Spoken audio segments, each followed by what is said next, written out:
Well, it was a historic night at the White House last night. President Trump officially accepting the Republican nomination. His daughter, Ivanka, introduced her father, making the case for 4 more years. Other speakers at the final night of the RNC include my next guest, warning Joe Biden would be bad for the United States. Don't let Democrats do to America what they have done to New York. Again, the Democrats are urging you to vote for an obviously defective candidate. Biden has changed his principles so often, he no longer has any principles. He's a Trojan horse with Bernie, AOC, Pelosi. Washington has not changed Donald Trump. Donald Trump has changed Washington. America doesn't need another empty vessel who will do whatever the media and the fringe of his party demands. We will defend America against all threats. We will lead America into new frontiers and a new spirit of unity that can only be realized through love for our great country.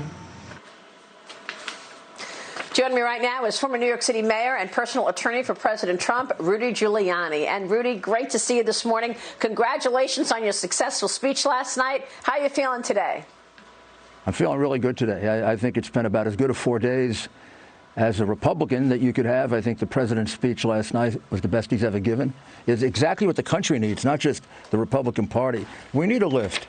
We need to know we have a leader. We need to know we have someone with an optimistic vision of the country. I mean, the 4 days of the Democratic convention, and just in fairness, I mean, they were like a wake. It was like going to a wake. Every night, one more gloomy, doomy, terrible thing. Trump is some kind of monster. The country's going to be destroyed. The reality is this was a great mixture of optimism about the future. The president is boundless. Some really good explanations of the many things the president has accomplished, which is historic, really. And then fair criticism of a candidate who, this is the most defective candidate I've ever seen for president of the United States. He can't put 2 sentences together.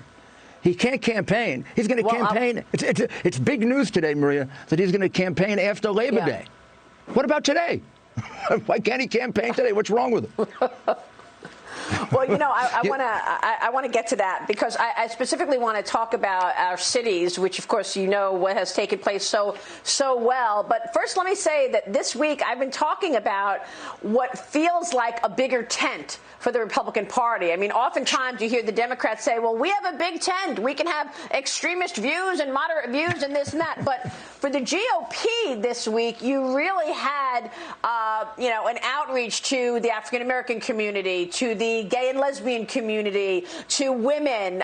You know, you heard Rick Grinnell say this president has been the best president for the gay and lesbian community, which I thought was great. And then this morning, the Wall Street Journal op-ed on the GOP's wide open arms writes this level of outreach is new for the Republicans. It's not that the GOP hasn't long had minority supporters or that prior campaigns did not court minority voters. It was that the pitch was more perfunctory than a priority. They led with that. So was this one of the goals to show the Republican Party changing, Rudy? Well, yeah, this I mean, look, the Republican Party at its best is shaped by its leaders. Well, when we were at our best before, Ronald Reagan.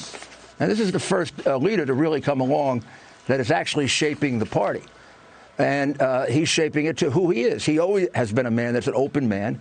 His friends are, you know that, Maria, you've known him for years like I do.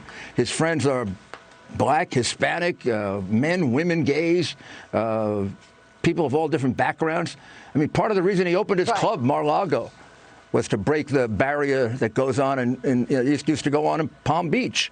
This is like within him. He has this sense of fairness, and he has a sense of meritocracy. If you're good, he doesn't care who or what you are. I mean, if you can figure out how to develop the vaccine right now and give it to him, he wouldn't care who you were. He's not like that. That came through. So I think that came through this week for sure. And he had some things he could put on the table. Let me ask you about this mandatory jail sentence.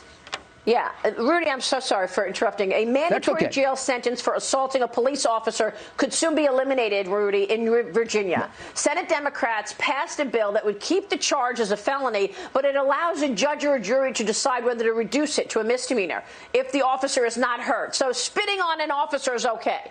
Throwing a bucket of water on his head is okay because he wasn't hurt by it. Your reaction? My reaction is that the Democrats have become the anti-police party. What their goal is, I have no idea.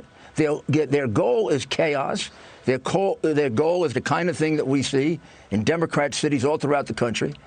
I mean, the president is absolutely right. The ones that really blow up are Democrat cities. And look, I know this business backwards and forwards. I can see when the cops are not allowed to make arrests. You don't have to have a riot ever, ever. There's no such thing as having a riot. A mayor allows a riot to take place. Joe Biden used one word in the convention, or one expression that made sense. He said, silence is assent. Well, he's been silent on it until yesterday, which means he's been agreeing to it until yesterday.